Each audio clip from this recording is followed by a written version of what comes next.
Hello, my dear ones, and welcome back to this session of my English class. Today, we are going to read the chapter Netaji Subhash Chandra Bose. We will read the concluding part of the chapter.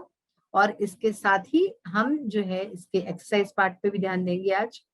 Netaji Subhash Chandra Bose, जैसा कि हम अपने पिछले session से पढ़ रहे हैं, उनके बारे में हमने कुछ जानकारियां हासिल की.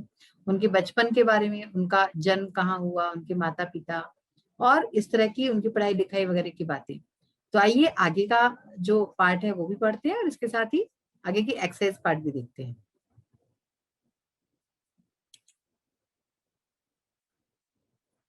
Before moving further, let's have a quick recap कि हमने लास्ट सेशन में क्या पढ़ा था. हमने पढ़ा कि नेताजी सुभाष चंद्र बोस एक बहुत ही महान फ्रीडम फाइटर, स्वतंत्रता सेनानी थे और उनको नेताजी इस नाम से जाना जाता है. इनका जन्म 23 जनवरी सन 1897 को एक हिंदू परिवार में हुआ था, कटक उड़ीसा में. पिताजी का नाम इनके जानकीनाथ बोस था और माताजी का नाम प्रभावती देवी था. ये बचपन से बहुत ही होशियार एक बच्चे थे और इन्होंने अपनी स्कूलिंग कटक से पूरी की. जो 10वीं 10th थी वो कलकत्ता यानी कि न्यू कोलकाता, और जो ग्रेजुएशन था बीए था वो इन्होंने यूनिवर्सिटी ऑफ कलकत्ता से सन 1918 में पूरा किया. बाद में इनके पिताजी ने इनको इंग्लैंड भेज दिया आईसीएस का एग्जाम दिलवाने के लिए. आईसीएस यानी कि इंडियन सिविल सर्विसेज. उन्होंने वो एग्जाम पास किया और उनको नौकरी भी लग गई, लेकिन कुछ ही दिन में उन्होंने वहां इस्तीफा दे दिया और वापस भारत आ गए, क्योंकि उनको जो है स्वतंत्रता आंदोलन में पार्टिसिपेट करना था, भाग लेना था, इसलिए वो सब कुछ छोड़ छाड़ के यहाँ आ गए. फिर इसके बाद हमने पढ़ा कि उनके जो राजनीतिक गुरु थे देशबंधु चित्तरंजन दास, उनसे बहुत ही ज्यादा वो प्रभावित थे और उन्होंने कई लोगों को मोटिवेट किया, प्रेरित किया ताकि वो भी आए और इस स्वतंत्रता के स्ट्रगल में जो है हिस्सेदार बने. सुभाष चंद्र बोस ने जो है स्वराज नाम के अखबार के द्वारा जो ब्रिटिश रूल था, है ना, ब्रिटिश लोगों ने जो यहाँ पे अपने रूल कर रखा था, उसका बहुत ही घोर विरोध किया. इसके बाद वो सिंगापुर चले गए और वहां उन्होंने अपनी एक खुद की सेना बनाई, खुद की आर्मी बनाई, जिसका नाम आजाद हिंद फौज रखा गया. इंग्लिश में इंडियन नेशनल आर्मी, INA ये नाम रखा इन्होंने. कई उन्होंने जो है बहुत ही अच्छे अच्छे नारे दिए अपनी आर्मी को, जैसे कि दिल्ली चलो, जय हिंद, तुम मुझे खून दो मैं तुम्हें जो है आजादी दूंगा. तो इस तरह के नारे दिए ताकि उनमें जोश भरे और अपनी मातृभूमि को ब्रिटिश रूलर से, ब्रिटिशर से वो आजाद करा सके. ये सब बातें हमने अपने पिछले सेशन में पढ़ी थी. आइए पढ़ना स्टार्ट करते हैं. It is believed that Netaji died in a plane crash in Taiwan in 1945, but the mystery of his death is still unsolved. Netaji will always be alive within the heart of every Indian as an everlasting inspiration. क्या कहा जा रहा है इसमें? It is believed, ऐसा माना जाता है कि that Netaji died in a plane crash in Taiwan. ऐसा माना जाता है कि ताइवान में एक प्लेन क्रैश में नेताजी की मृत्यु हुई इन 1945 में ताइवान में प्लेन क्रैश में उनकी मृत्यु हुई, ऐसा माना जाता है. But the mystery of his death is still unsolved. लेकिन अभी भी उनके मृत्यु का रहस्य, मिस्ट्री यानी कि क्या होता है, रहस्य, मृत्यु का रहस्य अभी भी अनसुलझा हुआ है. Netaji will always be alive with in the heart of every Indian. Netaji जो है हमेशा हर भारतीय के दिल में जिंदा रहेंगे as an everlasting inspiration. Everlasting यानी कि जो कभी भी ना खत्म होने वाला, इंस्पिरेशन जो हमारी प्रेरणा होती है, तो कभी भी ना खत्म होने वाली प्रेरणा के रूप में हर भारतीय के दिल में हमेशा नेताजी रहेंगे. तो ये हमारा चैप्टर था जो आज पढ़ के पूरा हो चुका है. अब इसके कुछ पार्ट और बाकी हैं जो आज हम देखते हैं और साथ ही समझते हैं. ठीक है, हमने क्वेश्चन आंसर्स कर लिए थे. ट्रू फॉल्स देखिए आज देखते हैं. Subhash Chandra Bose was a great freedom fighter. तो इसमें हमें क्या करना है, कुछ सेंटेंसेस ट्रू होंगे यानी सही होंगे, कुछ फॉल्स होंगे यानी कि गलत होंगे.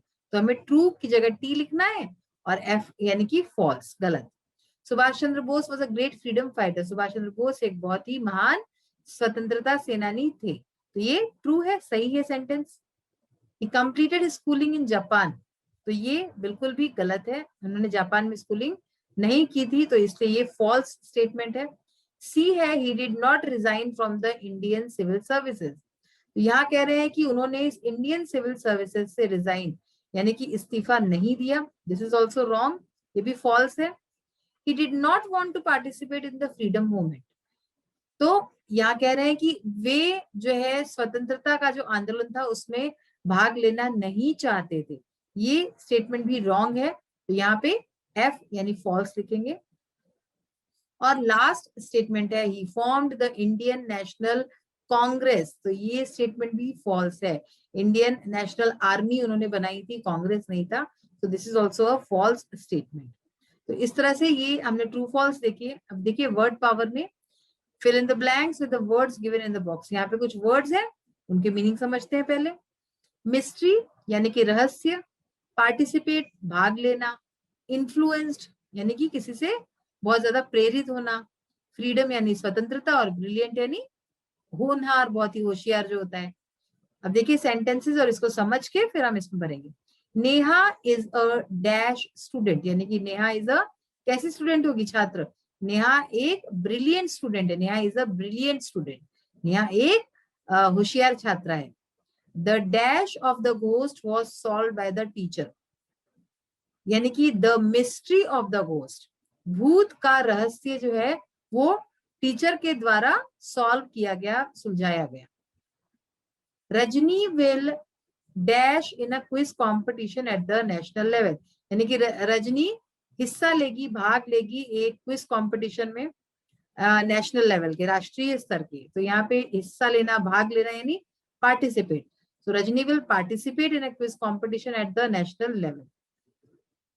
Next is Subhash Chandra Bose was very much dashed by Chittaranjan Das. Subhash Chandra Bose Chittaranjan Das से क्या थे, प्रभावित थे, बहुत ज्यादा इन्फ्लुएंस्ड, ठीक है ना, इन्फ्लुएंस्ड आ गया। Many great leaders sacrificed their lives for the freedom of their country, यानी कि कई महान जो नेता थे, लीडर्स थे, उन्होंने अपनी जीवन का बलिदान दे दिया देश को स्वतंत्र करने के लिए। तो ये हमारे देखिए फिलअप्स हो गए। अब लैंग्वेज प्रैक्टिस को अगर हम देखें तो यहाँ पे क्या करना है, fill in the blanks with adjectives given in the books which is opposite in meaning to the underline adjective, यानी कि यहाँ पे बेसिकली क्या है, आपको कुछ सेंटेंस दिखेंगे और जो है सेंटेंस में एक शब्द जो है वो अंडरलाइन होगा, उसका अपोजिट एडजेक्टिव लिखना है। जैसे कि अब यहाँ पे है a shallow pool is not deep, shallow यानी कि उथला और डीप यानी कि गहरा, तो शैलो का अपोजिट हो गया डीप। तो देखिए यहाँ पे शब्द दिए हुए हैं light, soft, deep, full, present, blue, narrow and left. तो इसका मीनिंग क्या हुआ, लाइट यानी कि हल्का, सॉफ्ट यानी मुलायम, डीप गहरा, फुल यानी भरा हुआ पूरा, प्रेजेंट यानी कि जो उपस्थित होता है, ब्लू आपको पता ही है नीला कलर होता है, एंड नैरो यानी कि सकरा, और लेफ्ट यानी हमारी जो लेफ्ट साइड होती है। A shallow pool is not deep, the parcel is heavy but the letter is light. इस तरह से ये सारे हैं, ये अभी हम एक्सरसाइज पार्ट करेंगे तब इसको समझते हैं अच्छे से। अब देखिए ऐसे ही लेट्स नो मोर, आइए और जाने। अब यहाँ पे क्या बता रहे हैं, there are some inspiring and popular slogans, ऐसे ही कुछ और बहुत ही इंस्पिरेशनल, प्रेरणादायक और बहुत ही फेमस जो है स्लोगन्स हैं, वो कौन से हैं जानते हैं। जय जवान जय किसान, ये नारे जो दिए थे, किसने दिए थे इसके बारे में आप पता कीजिए। सत्यमेव जयते, इंकलाब जिंदाबाद, और आराम हराम है, वंदे मातरम, करो या मरो, ये बहुत ही फेमस स्लोगन्स है जो आज तक भी लोग याद करते हैं। अब एक एक्टिविटी है जो आपको करनी है, collect the pictures of some patriotic leaders. क्या करना है आपको, कुछ जो है पेट्रियोटिक लीडर्स यानी कि जो हमारे देशभक्त जो नेता थे उनकी पिक्चर्स कलेक्ट कीजिए, paste them in your notebook, अपनी नोटबुक में उसको लगा सकते हैं आप, और फिर right at least 3 sentences on each, और जिन जिन की आपने फोटो लगाई है कोशिश कीजिए कि उनके बारे में 3 सेंटेंस एटलीस्ट लिख सके। ये तो आपकी हो गई एक्टिविटी। आइए अब हम इसका जो और एक्सरसाइज का पार्ट बच गया है वो भी देख लेते हैं।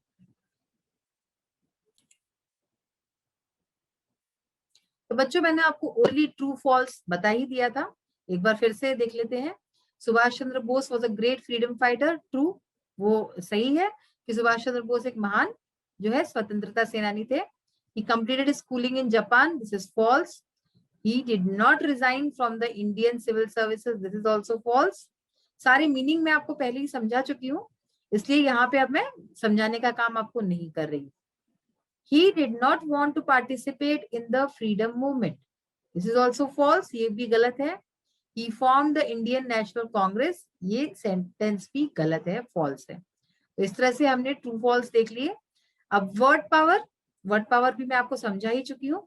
यहाँ पे अब डायरेक्टली देखते हैं answers. Neha is a brilliant student. Neha एक बहुत ही ब्रिलियंट होशियार छात्र है. The mystery of the ghost was solved by the teacher.